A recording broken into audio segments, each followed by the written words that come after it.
जय श्री कृष्ण। राधे राधे। श्री कृष्ण गोविंद हरे मुरारे। हे नाथ नारायण वासुदेवाय। मित्रों, आज આપણે દેવશયની એકાદશીની વ્રત કથા કરીશું। જો તમે ચેનલ પર નવા હોય તો આ ચેનલને સબસ્ક્રાઈબ કરી દેજો, જેથી તમને આવનારા આગલા વિડીયોની માહિતી આવી રીતે મળતી રહે। कृष्णाय वासुदेवाय हरये परमात्मने प्रणंत कलेश नाशाय श्री गोविंदाय नमो नमः।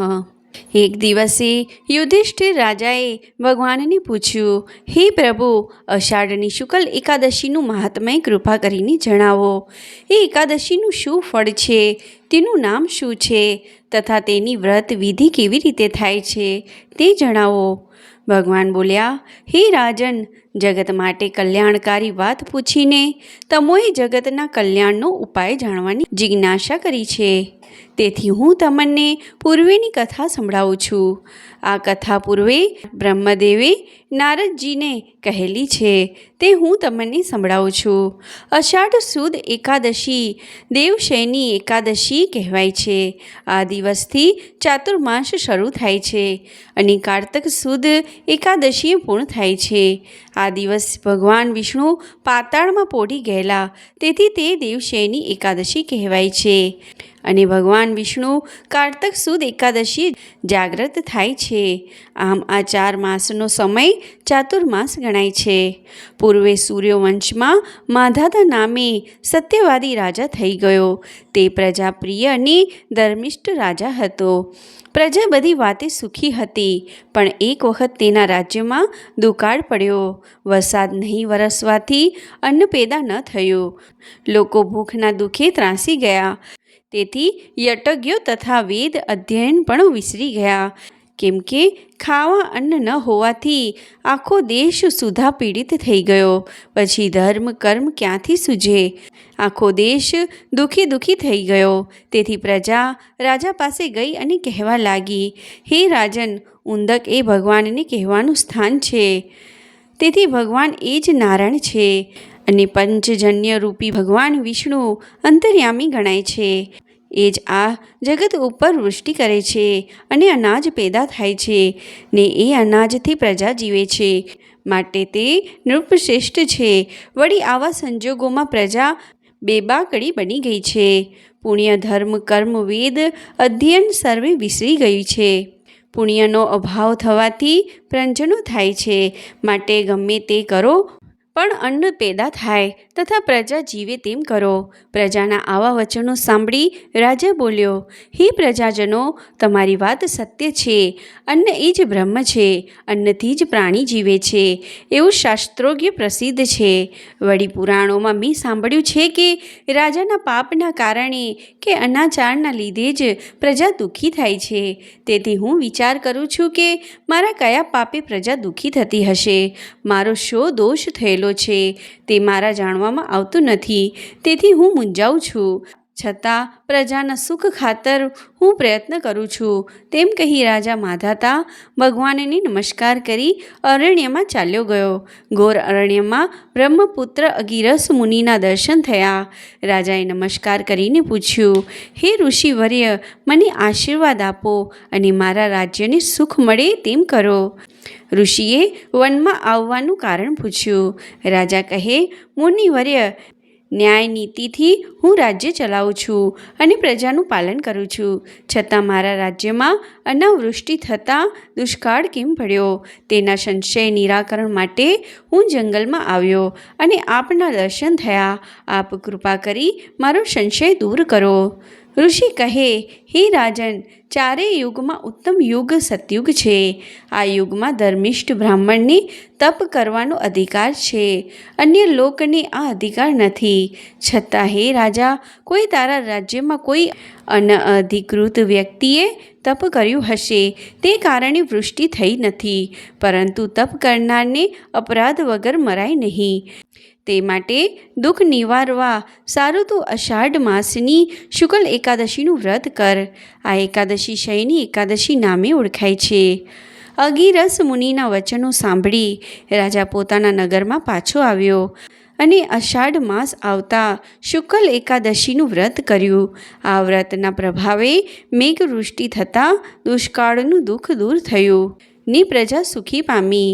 અષાઢ સુદ એકાદશી દેવશયની એકાદશીથી ચાતુર્માસનો પ્રારંભ થાય છે એમ કહી ભગવાને ધર્મરાયને કહ્યું, હે રાજન, જે કોઈ આ વ્રત કરે છે અથવા તેનું પઠન કે શ્રવણ કરે છે તે મનુષ્ય સર્વે પાપોથી મુક્ત થાય છે. ધર્મરાય કહે, હે ભગવાન, વિષ્ણુ શયન વ્રતનું મહાત્મ્ય કૃપા કરી સમજાવો. ચાતુર્માસમાં આ વ્રત કેવી રીતે ઉજવાય છે? ભગવાન કહે, ચાતુર્માસના શયન વ્રતની નીતિ રીતિ આ પ્રમાણે છે, તે તમે સાંભળો. કર્ક સંક્રાંતિમાં અષાઢ સુદ એકાદશીના દિવસે ભગવાન વિષ્ણુને સુવાળવા સુશોભિત પલંગ ઉપર રેશમી ગાદી તકિયા ઓશિકા અને સ્વચ્છ વસ્ત્રો પાથરી જગત નિયતા પ્રભુ વિષ્ણુને પોઢાડવા ઉત્તમ ગુણવાળા પુરોહિત દૂધ, દહીં, ઘી, મધ અને ખાંડથી એટલા પંચદ્રવ્યોથી પંચામૃતથી ભગવાનને સ્નાન કરાવવું તથા ચંદન સ્પર્શથી ભગવાનને સુવાસિત કરવા અને ધૂપ દીપ પુષ્પોથી ભગવાનનું પૂજન કરવું અને પ્રાર્થના કરવી કે હે જગતપતિ, હે લક્ષ્મીપતિ, અમારા ઉપર કાયમ પ્રસન્ન ચિત્ત રહેજો. આપે શયન કર્યું છે તેથી સર્વે જગત સૂતું છે.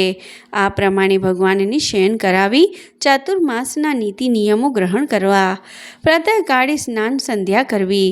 દંત ધવન વિધિપૂર્વક કરવા. વ્રતનો આરંભ અષાઢ માસમાં કર્ક સંક્રાંતિના સમયમાં આઠમ એકાદશી કે દ્વાદશી પૂર્ણિમાના દિવસે કરવો. વ્રતના 4 માસ કરી કાર્તિક શુક્લ એકાદશીના દિવસે સમાપ્ત કરી પૂર્ણાહુતિ કરવી. હે ધર્મરાય, અષાઢી શુક્લ એકાદશીના દિવસે ઉપવાસ કરી કોઈ નિયમ કરવો અને આવો નિયમ કરવાથી 12 માસના પાપ નષ્ટ થાય છે. સ્ત્રી યા પુરુષ ગમે તે વ્યક્તિ આ ચાતુર્માસનું વ્રત વિધિપૂર્વક કરી શકે છે. આ પ્રમાણે વ્રત કરનાર સ્ત્રી અથવા પુરુષ કોઈ પણ વ્યક્તિ પાપમાંથી મુક્ત થાય છે. દર વર્ષે પ્રભુ સ્મરણ કરી વ્રત કરનાર સૂર્યરૂપી તેજસ્વી વિમાનમાં વિષ્ણુ લોક જાય છે. દેવ મંદિરમાં સ્વચ્છતા જાળવી નિર્મળ જળનો છંટકાવ કરી છાણથી લીપીને રંગોળી પૂરનાર, 4 માસના વ્રતની પૂર્ણાહુતિએ યથાશક્તિ દાન કરનાર તથા બ્રહ્મ ભોજન કરાવનાર 7 જન્મ પર્યંત ધર્મ પરાયમ બને છે. પંચામૃતથી 12 માસ ભગવાનને સ્નાન કરાવનાર વિષ્ણુ રૂપ પ્રાપ્તિ મેળવે છે. રાજા હોય તેણે ફળ સહ પૃથ્વી દાન કરવાનું મહાત્મય અનેરું ગણાય છે. જે નૈવેદ્ય સુવર્ણ અને પુષ્પ દેવને અર્પણ કરશે તે અક્ષય સુખ પ્રાપ્તિ ભોગવશે. 4 માસ પૂર્યત તુલસીથી દહીં પૂજન કરનાર તથા સુવર્ણની તુલસી દાનમાં દેનાર સુવર્ણ વિમાનમાં બેસી વૈકુંઠમાં જાય છે. ગોગળ ધૂપ દીપ અર્પણ કરનાર સઘળા સુખો ભોગવનાર શ્રીમંત બને છે. આમ વ્રત પૂર્ણાહુતિ સમયે ભૂમિદાન શ્રેષ્ઠ ગણાય છે. 4 માસ સુધી ભગવાન વિષ્ણુની તથા પવિત્ર પીપળાની પ્રદક્ષિણા કરનાર સ્વર્ગમાં જાય છે. વિષ્ણુ ચરણામૃત પ્રાશન કરનાર 108 વખત ગાયત્રી જાપ કરનાર, પ્રાતઃકાળે ભગવાન જનાર્દનનું ધ્યાન કરનાર તથા સૂર્યનારાયણને અર્ચન ધરનાર, લાલ વસ્ત્ર તથા ગાય અર્પણ કરનાર દીર્ઘાયુષ્ય, કીર્તિ અને લક્ષ્મી મેળવે છે. બ્રાહ્મણને તેલ પાત્રનું દાન કરનાર આરોગ્યપૂર્ણ દીર્ઘાયુષી સંતાન મેળવશે. 4 માસ નીતિથી વ્રત કરનાર રોગહીન કષ્ટરહિત સઘળા સુખો ભોગવે છે. સુસ્વર ઘટ અર્પણ કરવાથી તથા ગણપતિ નમસ્કાર કરવાથી કે સૂર્ય નમસ્કારથી આયુષ્ય અને ઐશ્વર્ય પ્રાપ્ત કરે છે. વ્રત સમાધિ વેળાએ સિંદૂર અને અરુણ જેવી પ્રભાત સમયે સુવર્મ સૂર્યનું દાન કરવાથી ભગવાનની કૃપા મળે છે. યથાશક્તિ ત્રાંબાનું રૂપાનું દાન કરવાથી પુત્ર પ્રાપ્તિ થાય છે. 4 માસ સુધી વસ્ત્ર ચંદન પુષ્પથી ભગવાનનું પૂજન કરનાર કુબેર જેમ ધન પ્રાપ્તિ મેળવે છે. ગોળ ખાંડ દાનમાં આપનારને સૂર્યદેવ સંતુષ્ટ થઈ વાંછિત ફળ આપે છે. દેવશયન પાછી ચાતુર્માસમાં સૂઠ મરી દાનમાં દઈ ભગવાનને સ્મરણ કરશે ને બ્રાહ્મણને દાન આપશે તે સર્વ રોગ મુક્ત બનશે. મોતી માણેક વગેરેનું દાન કરનાર ધનવાન બનશે. ચાતુર્માસના સમયે પ્રત્યેક દિવસે ઘીથી ઘડો ભરી વસ્ત્રથી વીંટી દક્ષિણા દાન કરે છે. સ્ત્રી રૂપ લક્ષ્મીને લક્ષ્મી જાણી પૂજન કરે છે અને પ્રભુ સ્મરણ કરે છે. જીતેન્દ્ર બની તાંબુલ વર્જ્ય ગણી દાનમાં આપે છે. ફળોનું દાન કરે છે, ગોળાનું દાન કરે છે તે સર્વેને સંસ્કારી વિધાન સંતતિ પ્રાપ્ત થાય છે. દુધાળી ગાયનું દાન કરનાર વિષ્ણુ લોકમાં જાય છે. 4 માસ સુધી નખ ન કાઢનાર ભૂશયન કરનાર આરોગ્યવાન પુત્રવાનને ધાર્મિક રાજ્ય પદ મેળવે છે. દૂધ દહીં ઘી વગેરે બ્રાહ્મણને કાર્તિક માસમાં દાન કરનાર શિવલોકમાં જાય છે. ભાવતા ફળો શાક વજ્ય ગણી ખાવાનું છોડનાર ઈષ્ટદેવ સ્મરણ કરનાર કીર્તિ સહ સ્વર્ગમાં જાય છે. શ્રાવણમાં શાક, ભાદરવામાં દહીં, આસોમાં દૂધ અને કાર્તિકમાં રીંગણ, ચણા, તુવેર, વાલ, વટાણાનો ત્યાગ કરનાર તથા સવાર સાંજ ભગવાનનું ધ્યાન પૂજન કરનારને વૈકુંઠ મળે છે. વિષ્ણુ ગીત કરનાર ગાંધર્વ બનશે. એકાતર ઉપવાસ કરવાથી બ્રહ્મલોકમાં પૂજનીય પદ પ્રાપ્ત કરે છે. 4 માસ સુધી વાળ નખ નહીં કાપનાર લાંબુ આયુષ્ય મેળવશે. 3 રાત ભોજન ત્યાગ કરવાથી હરિપદ પ્રાપ્ત થશે. આ વ્રતોના પ્રભાવથી ભગવાન સંતુષ્ટ થાય છે. દૂધ દરિયામાં શયન કરનાર પ્રભુ જે દિવસે શયન કરે છે અને જાગ્રત થાય છે તે બંને દિવસો એટલે અષાઢ શુક્લ દેવશયની એકાદશી અને કાર્તક શુક્લ દેવ ઉઠી એકાદશીના ઉપવાસ કરે છે. પવિત્ર મનથી શ્રેષ્ઠ પૂજન કરે, શ્રદ્ધા આસ્થાથી ભગવાન વિષ્ણુનું સ્મરણ કરે, દાન દક્ષિણાથી પવિત્ર મનથી જીવન ગાળે છે તેને ભગવાન વિષ્ણુ ઉત્તમ ગતિ આપી વિષ્ણુ લોક પ્રાપ્તિ આપે છે અને પાપર હિત બની મનુષ્ય દેવગતિ પામે છે. બોલો ભગવાન વિષ્ણુ કી જય. જય શ્રી કૃષ્ણ. રાધે રાધે. ઓમ નમો ભગવતી વાસુદેવાય. ઓમ નમો ભગવતી વાસુદેવાય. કરું કોટી કોટી પ્રણામ વાલા તારા ચરણોમાં, મારે 68 તીર્થ ધામ વાલા તારા ચરણોમાં. સોનલ વર્ણો સૂરજ ઉગ્યો ઘેર પધાર્યા નાથ રે, પૂર્વ જન્મના પુણ્ય જ ફળિયા પ્રગટ્યો પૂર્ણ પ્રભાત વાલા તારા ચરણોમાં. મારે 68 તીર્થ ધામ વાલા તારા ચરણોમાં. કેસર ચંદન ફૂલ સુગંધિત સંગ મોતીના થાળ રે, આજ વધાવું શ્રી બાલકૃષ્ણને થાય સફળ અવતાર વાલા તારા ચરણોમાં.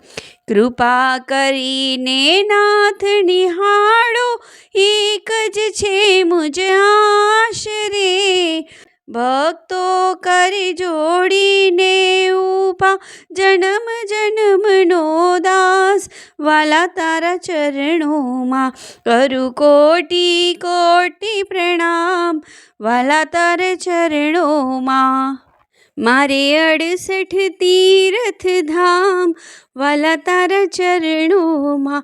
કરું કોટી કોટી પ્રણામ વાલા તારા ચરણોમાં. બોલો કૃષ્ણ કનૈયા લાલ કી જય.